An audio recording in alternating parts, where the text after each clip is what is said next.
Swinging a high drive into center field. It's at the wall. It is gone! Casas does it again. It's gone! It's into the bullpen! This game is tied! And he swings and rips one to center field. It's high, it's deep, it's back, it's gone! Sale winds, he fires. Swing and a miss, strike three, it's over! The Red Sox have won the World Championship! What's up? Welcome back to Play Tessie. It is an instant reaction episode. Don't want to call it necessarily an emergency podcast because, you know, the move the Red Sox made does not necessarily constitute an emergency. But the Red Sox acquired James Paxton, left-handed starting pitcher, in a trade with the Los Angeles Dodgers. And we felt that we should hop on and get some instant takes on it. I'm here with producer Joe Braverman. So it's the two of us here with you guys today. Before we get going, remember, subscribe wherever you're listening: Odyssey, Apple, Spotify. Subscribe, rate us 5 stars. Check us out on YouTube. We're on WEI's page. You can find the Play Tessie podcast playlist there, and follow us on the socials at Play Tessie on both Twitter and Instagram. So as I said, Red Sox acquire James Paxton. It is a 1-for-1 trade for 17-year-old Dominican Summer League DSL player Moises Bolivar.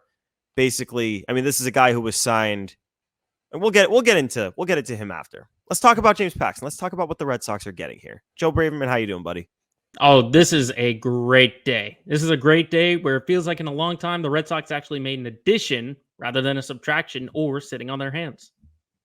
Yeah, see, that's where we should start. Is the Red Sox added this?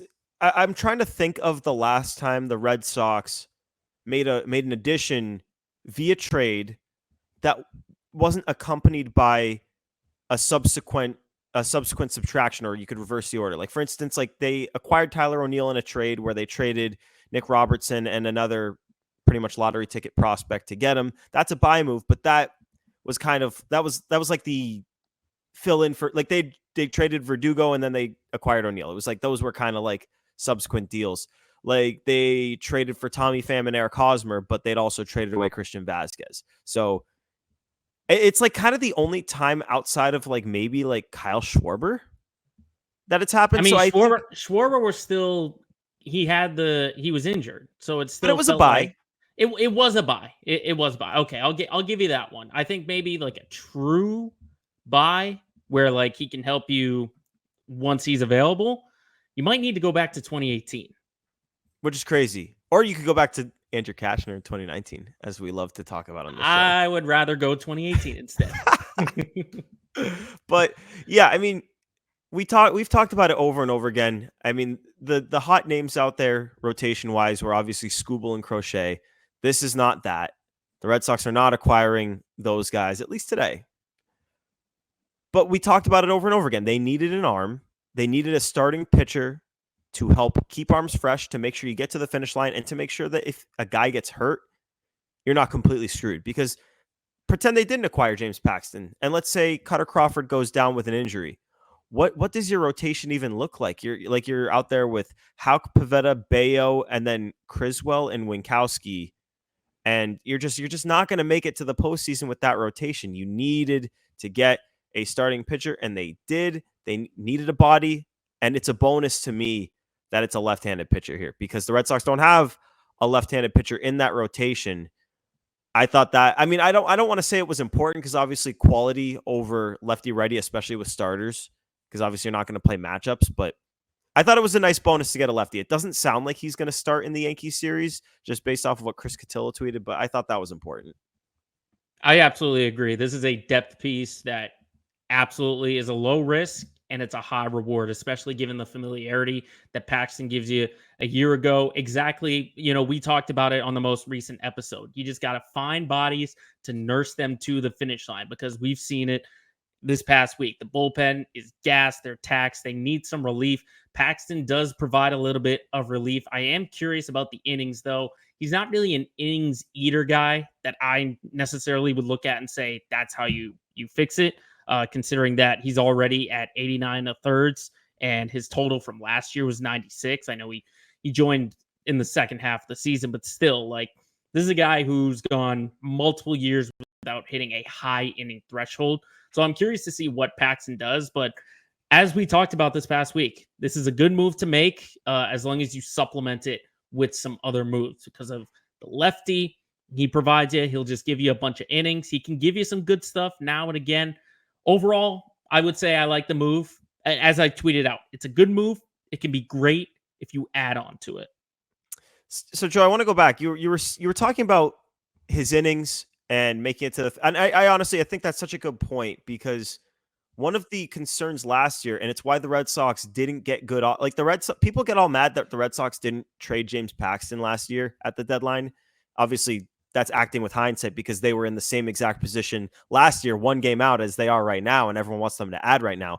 But people in hindsight got all mad that they didn't trade James Paxton. They didn't get good offers for James Paxton because teams were concerned that he wasn't going to be able to make it to the finish line. And well, you have it. He didn't make it to the finish line. He fell apart. This is a guy who won the AL Pitcher of the Month in June with an ERA in the ones.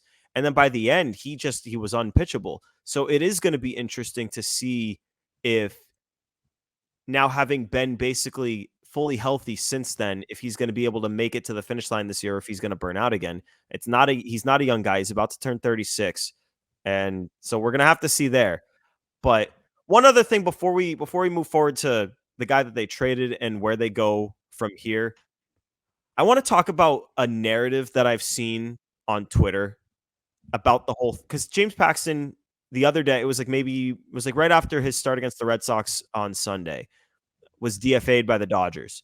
And so everyone on Twitter, or not everyone, but a lot of people on Twitter are talking about, oh my God, is this the only starting pitcher move the Red Sox are going to make was for a guy who was DFA'd? Like, are you kidding me? Like, we got to cut that. That is a bunch of BS. And realistic Red Sox fans knew that this wasn't going to be a break the bank kind of trade deadline. We have said it over and over again. Let me explain why this isn't just like some random DFA. The Dodgers DFA'd Paxton because they had like Clayton Kershaw coming back and they needed a roster spot. They had multiple other starting pitchers coming back. Paxton wasn't going to be in the rotation. Obviously, he's had kind of a so-so year. A lot of down moments in the year. The expected stats aren't that good. But the other thing is if you take a couple of starts out of his June, he has a mid-twos ERA for the year. So you could really look at it either way. But he was DFA'd because the DFA process takes a week. And there was a week to go until the trade deadline. They were going to trade James Paxton, but they needed the roster spot right away. So if you DFA him, you have the whole week to trade him just like you otherwise would. And they knew there was going to be a market for him, and there was a market for him. But this way you can open the roster spot now when you need it. And so that's why they did it. It's not like Jordan Lyles got DFA'd by the Royals, and Jordan Lyles got DFA'd because Jordan Lyles stinks. James Paxton was not as good as I think the Dodgers would have hoped he was going to be this year, but he certainly does not stink. This is not like your normal DFA. So we got to get that narrative that the Red Sox only starting pitcher edition is a DFA. We got to get that out. Yeah, he was the easiest guy to move in that Dodgers rotation when you're talking about three, I would say, high-quality starters in Glasnow, Kershaw, and Yamamoto coming back later on in the year. That's the easiest move to make. So as you said, he was going to get moved regardless. So, yeah, I agree. Get the narrative out, throw it in the trash, throw some gasoline, light it on fire. It's a trade. This was never going to be like a guy who gets DFA'd and then one team claims him and gets him for free because they were the only team that claimed him. That's not what this is. So I cannot be more sick of that narrative right off the bat. This is a guy with a 4.43 ERA. It's unspectacular, but as I said, take a couple of starts out of there, and he's a lot better. He does lead the league in walks, which is not something that we have seen from him in the past. I'm not saying he hasn't been with Andrew Bailey yet. It's true. I mean, I'm not saying he was like George Kirby in the past or anything, but he's not a guy that should be leading the league in walks. It's a guy whose breaking stuff has been good, but fastball has been hit as long as it's not in the upper portion of the zone and above the zone. So it's a guy who's got intriguing traits that, as you say, Joe, it's going to be good to get him in the Bailey lab, the Justin Willard lab, the Craig Breslow lab, whatever you want to call it. Get him in there, work with some things. He's familiar with the team. He's familiar with the medical staff. He's familiar with the leadership. So I think it'll be an interesting move. And to be honest with you, a move that, considering the price the Red Sox paid, they had to make. Because Moises Bolivar is a 17-year-old kid that the Red Sox signed internationally this past January for $25K. So if you're not familiar with bonuses, $25K is fairly unspectacular. Like the super top guys get into the millions, and really good prospects get like in the 100, 200K range. And then a lot of guys still throw darts at guys for 10K, 25K, and maybe some of them turn out to be good, but most of them turn out to be nothing. And this Moises Bolivar guy in his brief DSL time is hitting 270 with a 787 OPS. So like, fine. It's not like a lot of guys go there and just flop entirely and they're out. And that's not this guy. But I mean, come on. Like you're getting a serious need for, I don't want to say it's like a 1 in a million dart throw, but like, come on, like, let's be real here. Like, yeah, eventually, or occasionally 1 in a million, they turn it out to be Yordan Alvarez. Like that happened. Yordan Alvarez got traded for Josh Fields. Like sometimes you'll get burned like that, but it's almost never. Most of the time, these guys turn out to be absolutely nothing. Overwhelming likelihood is that's what happens here.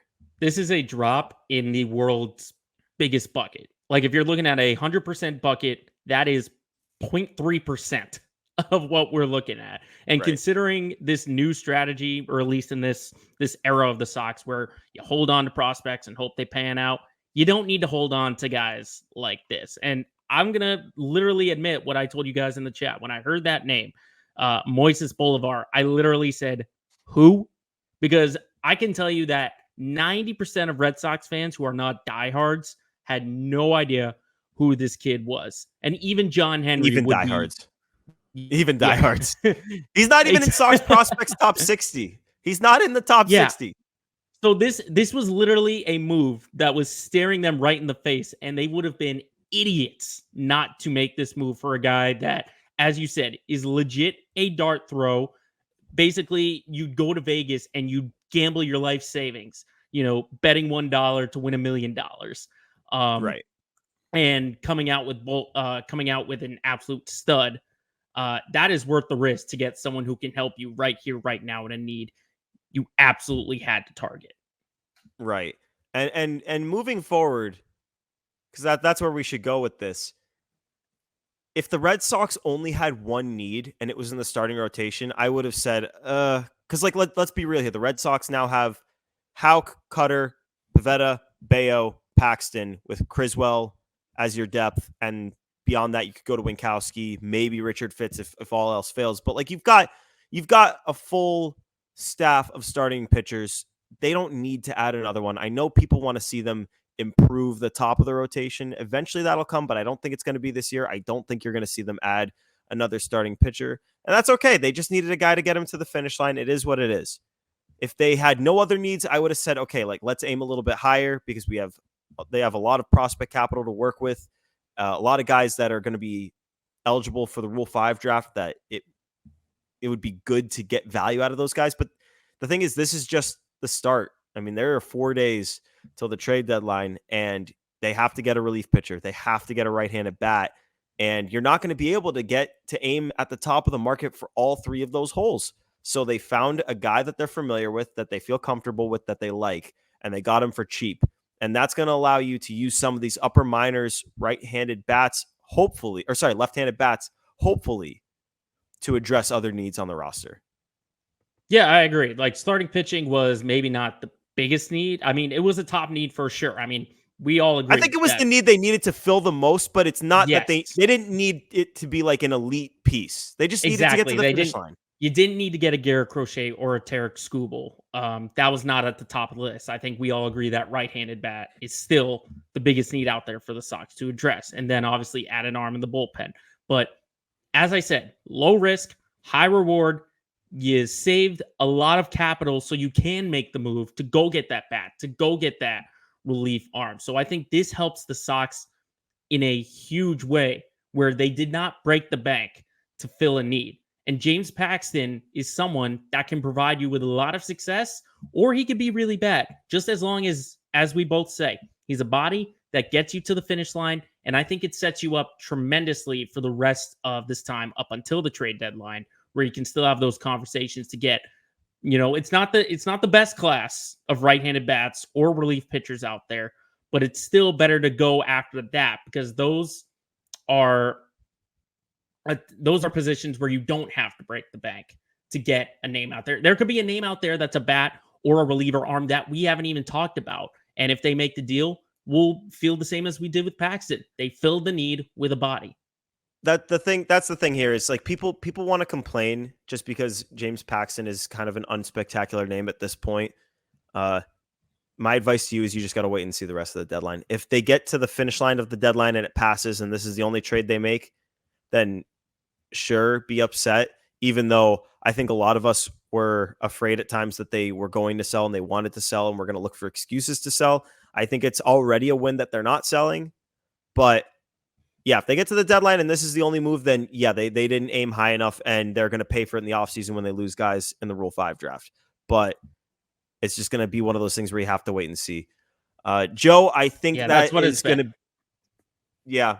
And we're going to wrap this baby up because this is just a quick reaction pod. We will have more on the Yankee series that is upcoming starting tonight. Big series. And we'll have hopefully more trade news, trade rumors. We'll have a lot coming for you. Coming, I don't know, probably Monday we'll drop something for you guys. So keep an eye out for us then. But until then, remember before you tune out, rate, subscribe, wherever you're listening, Apple, Spotify, Odyssey app. Rate 5 stars and subscribe. Check us out on YouTube. We're on the WEI page. You can find the Play Tessie playlist. And as always, find us on the socials at Play Tessie on both Twitter and Instagram. We appreciate you guys tuning in. For Joe, it's Gordo here. Glad we could get something out there. Talk about a Red Sox trade, a Red Sox edition. Don't let it get lost on you. We haven't seen it in a long time. Thanks for tuning in. Peace.